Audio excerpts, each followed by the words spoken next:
with the wavelength of the X-rays having the same energy. ठीक है, इसी energy का अगर एक्सरे होता है तो उसका वेवलेंथ कितना रहेगा, उसको इसके साथ कंपेयर करना है।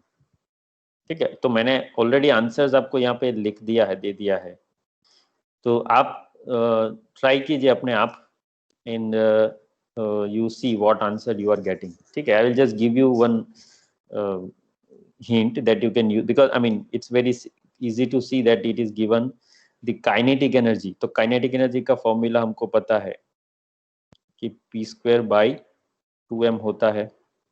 ठीक है, तो वो हमको ऑलरेडी दिया गया है, T is equal to 1000 electron volt. ठीक है, अब इसको हमें जूल में कन्वर्ट करना पड़ेगा, तो इसमें जूल में कन्वर्ट करेंगे और यहां से हमें P का वैल्यू मिल जाएगा, P। ठीक है, मोमेंटम। तो इसको मतलब वैसे भी लिख सकते थे डायरेक्ट कि P इक्वल टू √2me। ठीक है, P equal to √2me। E is equal to 1000 electron volt, उसको जूल में कन्वर्ट करना है, तो वो आपको सीधा मतलब that will give you the momentum and then simply lambda equal to h/p।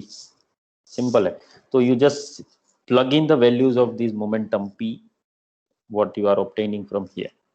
H का वैल्यू हमें पता है 6.6 into 10⁻34 जूल इंटू सेकेंड। ठीक है, और इसको जैसे मैंने लास्ट टाइम भी कहा था, इस बार भी कहूंगा कि let us do it on our own.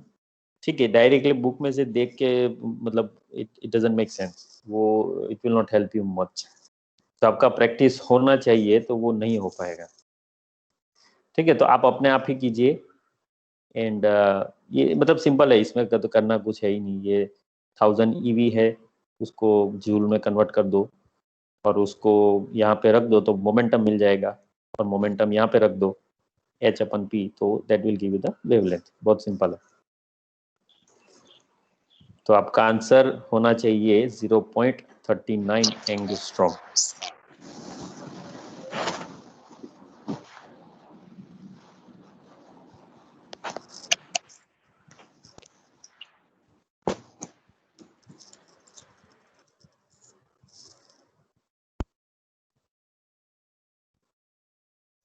Calculator जरूरत पड़ेगी। ठीक है, ये सब में कोई भी एग्जांपल आप गिनेंगे, you will need calculators, because जो भी कांस्टेंट आते रहेंगे ना, वो it will be having the values in the fractions, तो वो it will not be easy to calculate it without using any calculator.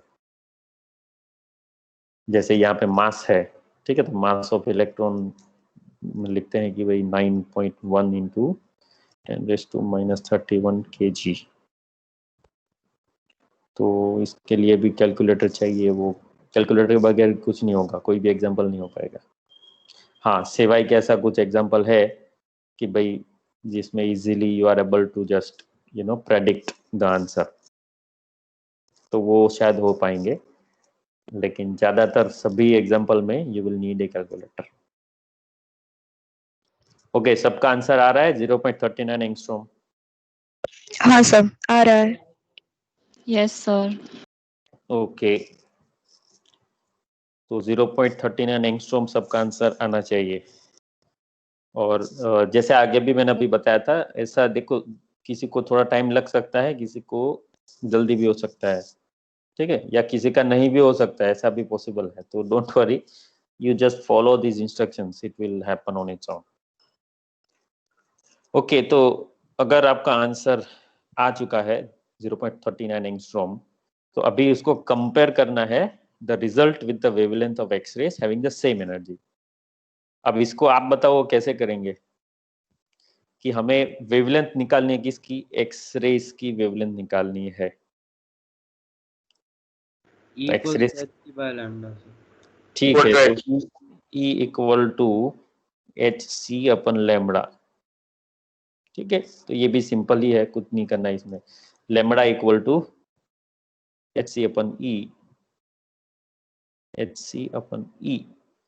तो h पता है, c पता है, 3 × 10⁸ मीटर पर सेकंड। E वो जो 1000 ईवी है, ठीक है, इसको फिर आपने कन्वर्ट किया जूल में, तो वो कैसे होता है कि मल्टीप्लाइड बाय 1.6 इंटू 10⁻⁻19, जो भी आपका वैल्यू है 10⁻3, मतलब 1000 है तो 10⁻3 इंटू 1.6 इंटू 10⁻19 जूल।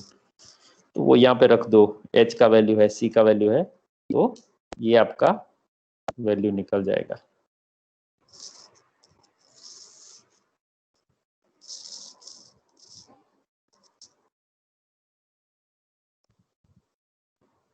और जैसे मैंने बताया पहले, फिर से बता रहा हूँ कि ये जो भी एग्जाम्पल हम कर रहे हैं उसको आप एक नोटबुक में लिखते जाइए अच्छे से। मतलब इट्स ओके अगर गलतियां होती है, उसमें आपको रब करना पड़ता है बार बार, तो भी चलेगा, कोई मुझे प्रॉब्लम नहीं है, लेकिन एक ढंग से नोटबुक में लिखना है उसमें, मतलब कि प्रॉपर नोटबुक में लिखना है। ऐसा नहीं कि चलो 2-3 पेज ले लिए उसमें लिख दो, फिर पेज ऐसे कहीं इधर घूम रहे, ऐसा नहीं करना है। अच्छी सी एक नोटबुक, मतलब 50 पेजेस 100 पेजेस की नोटबुक में ये सब एग्जांपल्स गिनो, और जो भी है गलतियां हो रही है कोई बात नहीं है, जो भी आपके पेजेस है उसको फिर स्कैन करते जाओ कंटिन्यूअस। तो आज जैसे अभी ये हो जाएंगे जो भी 4-5 एग्जांपल्स, 6 एग्जांपल्स, उसको स्कैन करके वो एक फाइल में रखो। नेक्स्ट टाइम में जब करेंगे उसी फाइल में बाकी के जो एग्जांपल है उसको भी स्कैन करके उसी में डाल देना है। तो हमारा पूरा जो ट्यूटोरियल बुक है, जो मैंने अभी बताया ना कि जो 50 मार्क्स का ट्यूटोरियल बुक, 25 मार्क्स का ट्यूटोरियल बुक है अपना, ये 25 मार्क्स ऑफ ट्यूटोरियल बुक, ठीक है, तो वो उसमें रहेगा। बाकी के 25 में बाद में बताता हूँ क्या करना है उसमें। जरूरत पड़ी तो एग्जाम उसमें लेंगे, या तो फिर I will consider it only from this portion. That means कि पूरा ट्यूटोरियल बुक में से ही 50 मार्क्स का आपका हो जाएगा। तो इसीलिए अच्छे से इसको नोटबुक में लिखते जाइएगा। गलतियां होती है, रब करना पड़ता है, कोई बात नहीं, लेकिन गिनना हेलो है वो। Hello sir. जी सर हमने लास्ट टाइम जो ये वाली आपने स्लाइड दिखाई ना, हमने हाँ सॉल्व जी, किए थे हाँ जी, सर, उसको लिखना है सर। हाँ जी, हाँ वो सब लिखने हैं, ठीक है, वो उसको भी ओके। लिखना है। हाँ वो इसके बाद लिखेंगे तो चलेगा, कोई दिक्कत नहीं है, ऐसा जरूरी नहीं इसके ऊपर ही वो लिखने हैं, इसके बाद लिख देना चलेगा। सर कोई को अपलोड भी करना है टीम्स पे? अपलोड मतलब अभी नहीं करना है, ठीक है, अपलोड अभी नहीं करना है, बस करना है, करने हैं, यस। लेकिन उसको मैं आपको बाद में बताऊंगा। वो ऑलमोस्ट होगा, आपकी फर्स्ट मिड सेम खत्म हो जाएगी, उसके बाद 1-2 हफ्ते के बाद मैं आपको बताऊंगा, ठीक है। ओके अभी सर। उसको अपलोड नहीं करना है, लेकिन उसको हाँ लिखते जाना है और स्कैन करते जाना है साथ में, ताकि वो रिकॉर्ड रहेगा आपका। ओके, तो ये एग्जांपल आई होप सबका हो गया है, ठीक है। 12.42 एंगस्ट्रॉम आंसर होता है एक से। तो दोनों को कंपेयर करना बोला है, तो कंपेयर करना है मतलब कि आई मीन यहाँ तक भी ठीक है, अगर आप if you are deriving like this and you can actually make some comment कि भाई जो 1000 ईवी इलेक्ट्रॉन है उसकी वेवलेंथ है, it is very very small as compare to the 1000 eV of X ray, ठीक है। या तो फिर मैथमेटिकली सिर्फ कुछ करना है, तो आप बस इस दोनों का रेशियो ले लीजिए कि 12.42 डिवाइडेड बाय 0.39, तो आप लिख सकते हैं कि भाई समथिंग लाइक लैम्बडा एक्सरे, उसको ऐसे डिनोट कर सकते हैं lambda E. Just a minute, my MacBook has got low power. Okay, so I will connect this power, plug in the power. Meanwhile, जैसे मैंने बताया, तो ये जो है आप इसको ऐसे कंपेयर कर सकते हैं, lambda X upon lambda E is equal to, तो वो जो भी है वो आप रेशियो भी लिख सकते हैं, या तो सिंपली कमेंट भी लिख सकते हैं कि भाई ये वेवलेंथ के कंपैरिजन में ये वेवलेंथ इज वेरी हाई, ठीक है। तो सेकंड जो एग्जांपल है इसको आप स्टार्ट कीजिए। Determine the de Broglie wavelength of an electron that has been accelerated through a potential difference of 100 volt, ठीक है। तो इसमें सिंपली बस एक क्लू दिया है कि एनर्जी जो है वो कितना है, एक्सेलरेशन किया जा रहा है इलेक्ट्रॉन का बाय 100 वोल्ट। तो 100 वोल्ट से अगर एक्सेलरेशन करते हैं तो एनर्जी कितना रहेगा वो कैलकुलेट कीजिए।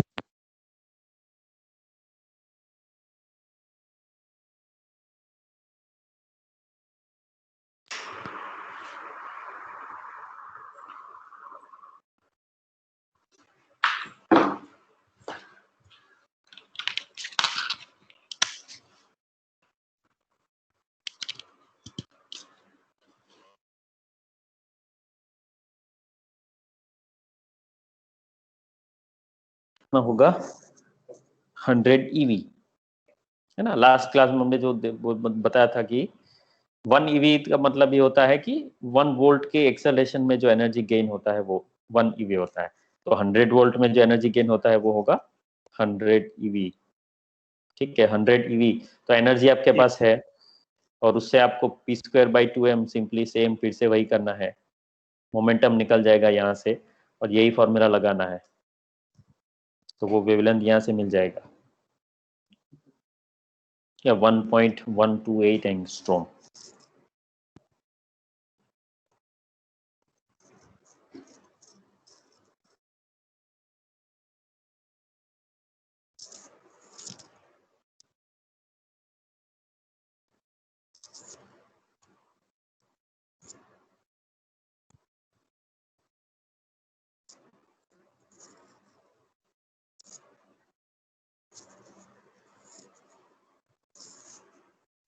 ठीक है, जब आपका आंसर मिल जाता है तो you can just say that correct answer हो गया सर, या तो you can just put it in the comment also.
Okay, I hope कि सबका आंसर आ रहा है 1.128 एंगस्ट्रॉम।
हो गया है सबका?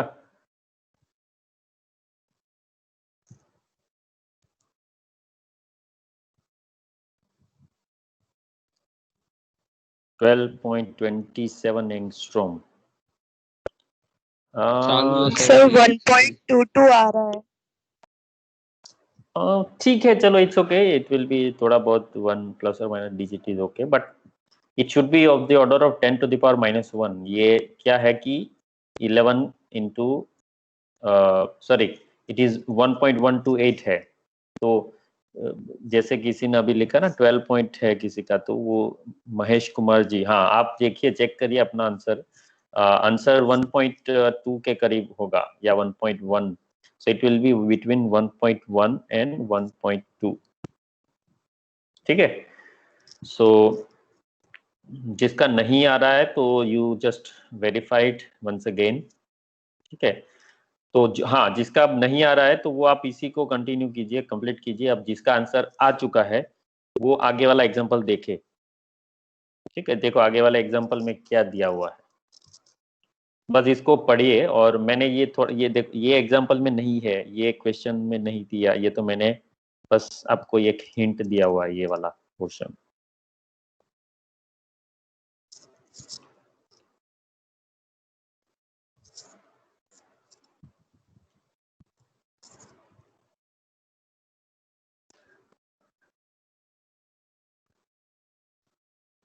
सर कौन सा वाला क्वेश्चन? यही तीसरा वाला क्वेश्चन, वही कंटिन्यू करना है हमें। Okay sir. जिसका आंसर नहीं आ रहा है पिछले वाला, ठीक है, वो जस्ट एक बार वेरीफाई कर लो। ये आंसर आना चाहिए 1.128 एंगस्ट्रॉम। सर मे बी 1.98 आ रहा है सर। ये सेकंड क्वेश्चन का, हाँ, सेकंड क्वेश्चन का 1.98। नहीं तो फिर वो कुछ गड़बड़ है कैलकुलेशन में। ठीक है, वो इतना ही होगा, 1.1 और 1.2 के बीच में ही होना चाहिए। ठीक है, या तो जैसे किसी ने बताया था 1.22, तो that is also fine. Okay sir. हाँ, 1.98 है तो दैट मीन्स कहीं पे कुछ डिजिट कंसिडरेशन में प्रॉब्लम हुई होगी।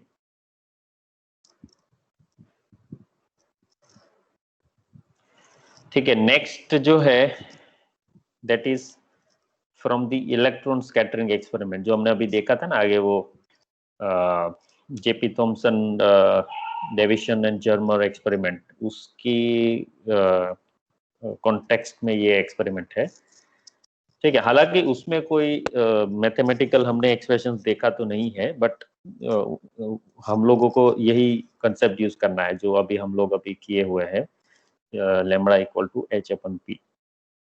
ठीक है, तो एक्सपेरिमेंट में क्या बोल रहे हैं कि electron scattering experiment gives A value of 2 × 10⁻15 meter for the radius of a nucleus.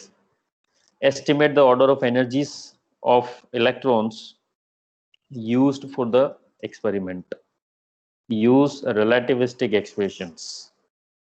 ठीक है, तो कैलकुलेट क्या करना है, the order of the energies of electrons used for the experiment.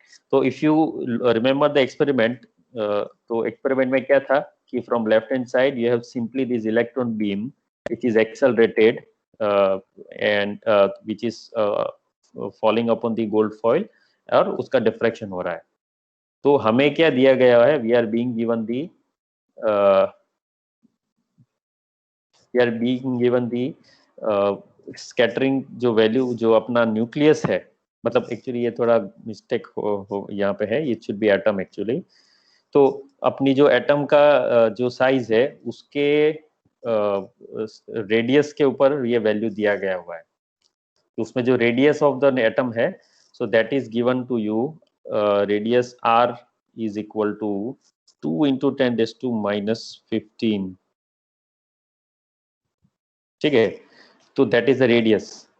तो यहाँ पे मैंने बस ये आपको एक हिंट दिया हुआ है कि इसमें क्या लिखा है कि भाई for electron experiment the de Broglie wavelength of electrons should be of the order of the diameter of the atom. ठीक है, तो ये जो रेडियस है उसका मतलब डबल करेंगे तो डायमीटर मिल जाएगा आपको। ठीक है, तो जो डायमीटर है उसकी ऑर्डर में आपको उसका वेवलेंथ मिल रहा है। सो दैट मीन्स कि जो वेवलेंथ है lambda of your electron beam, ये जो एक्सपेरिमेंट में यूज हुआ है, उसका वेवलेंथ कितना है, सो दैट इज 4 × 10⁻15 मीटर। ठीक है, तो if t is the kinetic energy, the relativistic expression for the momentum is given by this. ठीक है। अब ये रिलेटिविस्टिक एक्सप्रेशन दिया गया है जहां पे m नॉट लिखा है, which is the rest mass of the particle. ठीक है, m not is the rest mass of the particle. तो ये भी आपको मतलब इफ यू वांट टू सी कि भाई ये कहाँ से आया कैसे आया, तो इसको आप अगर एक्सपांड करेंगे तो वो भी आपको मिल जाएगा। कैसे होगा, तो कि भाई देखो ये दोनों तरफ स्क्वायर करेंगे तो क्या हो जाएगा, P square equal to M naught square C square into, ये तो पूरा स्क्वायर रूट में है तो ये हो जाएगा 1 plus t upon m naught c square whole raise to square -1। ठीक है, तो ये दोनों तरफ स्क्वायर कर दिया तो ऐसा मिलेगा आपको। अब इसको आपको बस एक्सपांड करना है, ये जो है टर्म, ये वाला जो टर्म है 1 plus t upon m naught c square whole square, तो वो अपना जो बाइनोमियल एक्सपेंशन होता है ना 1 plus x raise to n, 1 plus x raise to n, तो वो क्या होता है, तो 1 plus n x plus n into n minus 1/2 divided by 2 factorial and on, मतलब आगे के जो हायर ऑर्डर टर्म्स है वो हम लोग इग्नोर करेंगे। तो simply this will be 1 plus n x, तो ये क्या हो जाएगा 1 plus 2t divided by m naught c square. ठीक है, 1 plus 2 into t divided by m naught c square -1, तो 1 कैंसिल हो जाएगा, तो इसका पूरा वैल्यू कितना होगा, सिर्फ 2 into t divided by m naught c square multiplied by क्या है, एम नॉट स्क्वायर सी स्क्वायर। तो यहाँ पे क्या हो जाएगा 2 into t divided by m naught जो है एक कैंसिल हो जाएगा, तो यहाँ पे सिर्फ होगा m naught and c square भी कैंसिल हो जाएगा। तो ये क्या हो गया, p square equal to 2m into t, ये क्या हो गया p square equal to 2 into m naught into t. ठीक है, so this is nothing but यही अपना मतलब एनर्जी जो होता है टी इक्वल टू क्या होता है पी स्क्वायर बाई 2m, है ना, t equal to p square by 2m, 2m की जगह यहाँ पे है 2m not, rest mass consider किया हुआ है। ठीक है, तो ये रिलेटिविस्टिक एक्सप्रेशन यूज करनी है और इसी पे से हमें क्या निकालना है, estimate the order of energies of electron. तो एनर्जी निकालनी है, मतलब कि ये वैल्यू हमें निकालनी है कैपिटल टी। तो ये एक्सप्रेशन तो दिया हो, मतलब हमने ये अप्लाई किया हुआ है, और इसमें P जो है तो इज इक्वल टू क्या लिखना है, this is equal to H upon so lambda equal to H upon P, तो P equal to H upon lambda, P equal to H upon lambda. तो ये यहाँ पे सब्स्टिट्यूट करें, H upon lambda is equal to M naught c into this whole expression. ठीक है, तो दोनों तरफ स्क्वायर करेंगे, H square upon lambda square is equal to M naught square C square, और ये स्क्वायर रूट निकल जाएगा। तो ऐसे करके उसमें से हमें ये कैपिटल टी का वैल्यू निकालना है ना, क्योंकि बाकी सब चीजें कांस्टेंट है, एच प्लैंक कांस्टेंट है, लैम्बडा क्या है अपना जो डायमीटर ऑफ द एटम है जो हमारा यूज हो रहा है मटेरियल में, वो हमने लिखा हुआ है यहाँ पे 4 × 10⁻15 मीटर, दैट इज लैम्बडा। ठीक है, एम नॉट है rest mass of an electron, तो वो हो गया 9.1 × 10⁻31 kg। सी तो वो स्पीड ऑफ वो लिखना है हमें 3 × 10⁸ मीटर पर सेकंड, एंड बस हो गया है। बाकी टी जो है कैपिटल टी वही हमें निकालना है इसमें।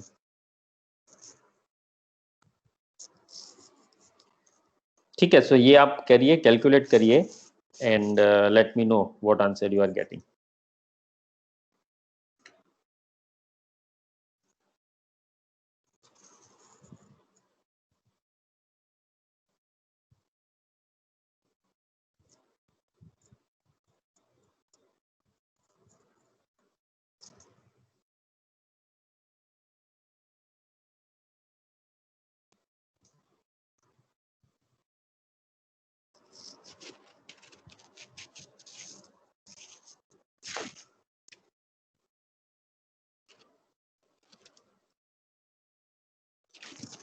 ऐसे आंसर मैंने यहाँ पे दिया हुआ है 310 मिलियन इलेक्ट्रॉन वोल्ट।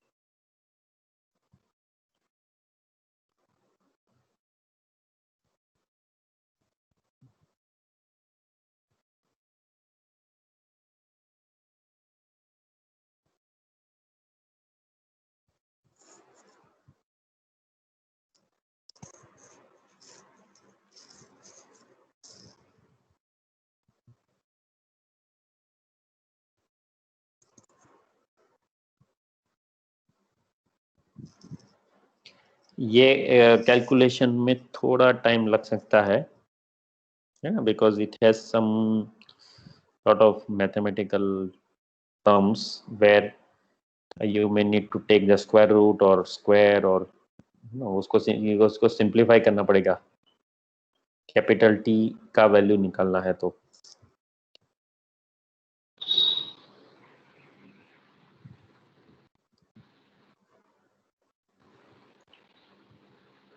सर ये जो P है, P की जगह H अपन लेमड़ा रखना है ना हाँ जी हाँ। सर, तो P वो वैल्यू is बहुत छोटी हो जाती है। मतलब हाँ H तो अपन लेमड़ा है, वो वैल्यू बहुत स्मॉल आएगी, और उसका भी वापस स्क्वायर करेंगे तो वापस स्मॉल, बहुत ही स्मॉल हो जाएगी।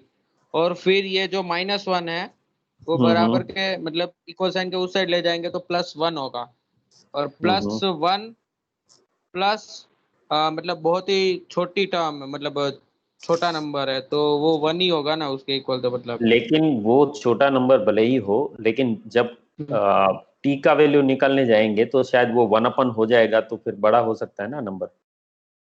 Okay okay sir. तो आपको गिनना ही पड़ेगा पूरा, तभी आपको आइडिया लगेगा।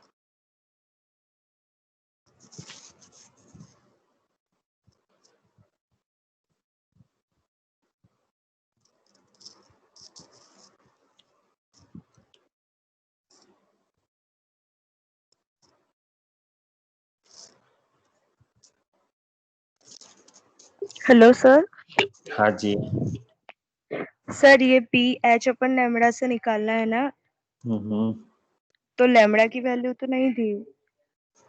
ये बताया ना, ये देखो जो अपना जो रेडियस ऑफ द टारगेट जो है, मतलब न्यूक्लियस है, तो उसकी जो डायमीटर है उसके ऑर्डर का ही होगा वेवलेंथ। जैसे ठीक है कि सर। मतलब ये जो अपना यहीं से इलेक्ट्रॉन पास होता है, electron beam is passing through this, तो हमें जो रेडियस दिया गया है, लेकिन वी आर सेइंग कि जो टारगेट साइज है that should be of the order of diameter. ठीक है, तो डायमीटर इसका डबल कर देना, तो 4 × 10⁻15 metre, that is the wavelength. तो वो आपको यहाँ पे ओके। लेनी है।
Hello sir. हाँ जी। सर एनर्जी जूल में हाँ 6.027 10⁻38। 6.027 × 38, तब तो फिर नहीं आएगा आपका इतना, बिकॉज जूल में आंसर अच्छा, मैं जूल में भी दिख लेता हूँ इधर। जूल में जो आंसर है वो है आपका 4.96 into 10 raised to minus 11 joule. 4.96 into 10 raised to minus 11 joule. इतना आई थिंक आना चाहिए मेरे हिसाब से.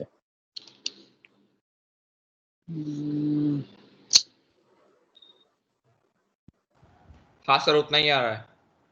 आ रहा है ये ना, अगर 310 को हम उसमें करेंगे जूल में तो आएगा 4.96 into 10 minus 11. हाँ तो सही है, मतलब जूल में ही आएगा आंसर तो आपका, क्योंकि आपका जो प्लैंक्स कांस्टेंट है जो आप यहाँ पे लिखेंगे that will be in joule. ठीक है, तो लास्ट में जो आंसर होगा तो वो इतना ही आएगा आपका आंसर. फिर इसी को आपको MEV में कन्वर्ट करना है, तो this should be equivalent to 310 million electron volt.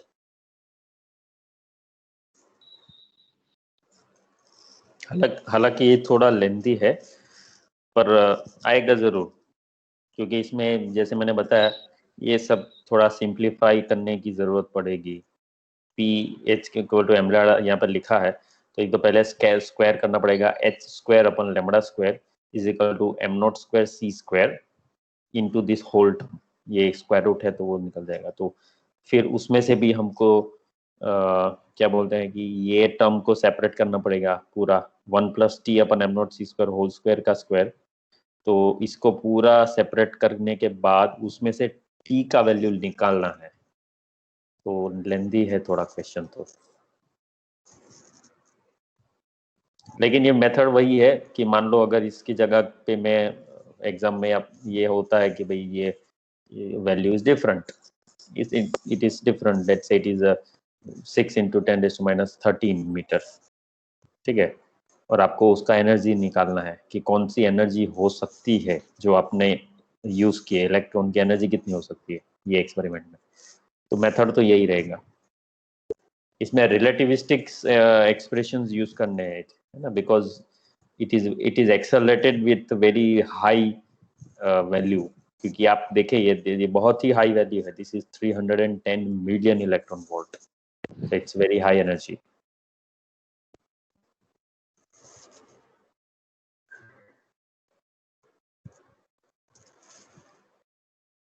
Sir आप एक इलेक्ट्रॉन वोल्ट की फील ला सकते हैं कि मतलब एक इलेक्ट्रॉन वोल्ट होता कितना है? जैसे मतलब 9 वोल्ट पता है हमें कि 9 वोल्ट कितना होता है. जो छोटी सी बैटरी आती है हमने छू कर भी देखा है कि हाँ इसको 9 वोल्ट बोलते हैं.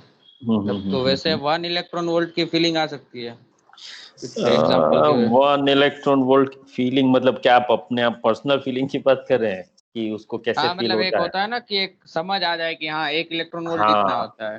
हाँ आ सकती है, लेकिन उसके लेवल का सेंसिटिविटी फिर हमारे अंदर होना चाहिए, है ना. क्योंकि देखो हम लोग तो वैसे तो हम लोग डे टू डे लाइफ में तो we experience very high energy also.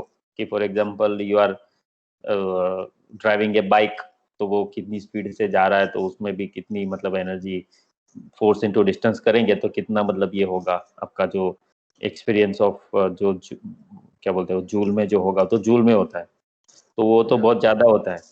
लेकिन ये जो है इसमें हमें जो एनर्जी लगती है तो these are actually very very at minute level है. मतलब कि in the sense it is very क्या बोलते हैं सटल लेवल पे है ये एनर्जी. तो उसको एक्सपीरियंस करने के लिए हमारे अंदर भी उतना सेंसिटिविटी एक तो होना चाहिए, तभी नहीं जाके मतलब हमको. सर ऐसा नहीं, मतलब जैसे कि आपको मैं अगर बोलूं कि सर आप अगर 300 वोल्ट, तो आपको वैसे ही अंदर फीलिंग आ जाएगी ना कि हाँ 300 वोल्ट बहुत बड़ा होता है, वहां पे नजदीक भी नहीं जाना चाहिए. सिंपल. तो वैसे कि मतलब समझ आए कि अच्छा 1 इलेक्ट्रॉन वोल्ट तो मतलब उसको छू सकते हैं कि मतलब उस टाइप से. ये तो मतलब वही एक मैं होता है ना बता रहा हूँ ना. अंडरस्टैंडिंग. हाँ नहीं वही तो मैं आपको बता रहा हूँ कि आपके आपके देखो हमारे अंदर भी तो वही है. हमारे अंदर क्या है, इट्स ऑल बस वही एटम मॉलिक्यूल्स, वही electron bound to the nucleus, वही है.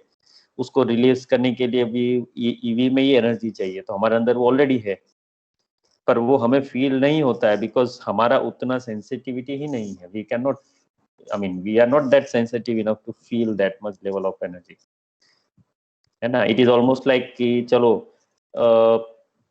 ऐसे हम बात करेंगे फॉर एग्जांपल, हाँ जैसे कि कोई अपना ये है न्यूक्लियर बम है, ठीक है, कोई जो भी एटॉमिक बम है, अब उसमें भी देखे तो ऐसे तो कितना सारा एनर्जी होता है कि जब भी वो बम फटता है तो I mean we know the examples of Hiroshima Nagasaki and all this things, तो इतना सारा एनर्जी है, तो इतने छोटे से मतलब एटम्स के बीच में इतना मतलब पावरफुल फोर्स है, तो उसको जब तुम डिस्ट्रैक्ट करते हो तो इतना बड़ा एनर्जी रिलीज होता है ना.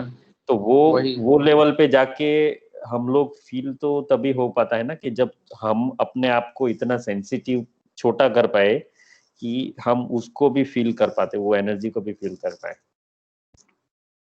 तो वो बात मैं ये कर रहा हूँ कि हमारा सेंसिटिविटी लेवल है वो आउटर स्पेस में ज्यादा है, इनर स्पेस में नहीं है इतना, इसीलिए हम लोगों को वो फील नहीं हो पाएगा इतना. ठीक है. ओके, सो दिस इज अभी आई थिंक ओके कितना 4 तो बजने वाला है. ठीक है, आई थिंक हम लोग अब यहीं पे खत्म ही करेंगे, विल नॉट कंटिन्यू मोर. अभी बाकी और 3 एग्जांपल है तो वो हम देखेंगे कल भी है आई थिंक ट्यूटोरियल. हाँ, तो कल हम देखेंगे बाकी के 3 जो एग्जांपल है वो. ठीक है, अभी तो इतना ही रखते हैं. और ये जिसका भी अगर नहीं आया है आंसर तो आप लोग जो है ये फॉर्मूला मतलब अभी ये मैं पीपीटी जो है सेव करके इसको मतलब ये सब एक्सप्रेशन इसमें ऐसे ही रखूंगा, तो ये सेव करके मैं इसमें डाल देता हूँ आपकी हमारी टीम्स वाले ग्रुप में, तो आप वहीं से डाउनलोड करके देख लेना उसमें. ठीक है, तो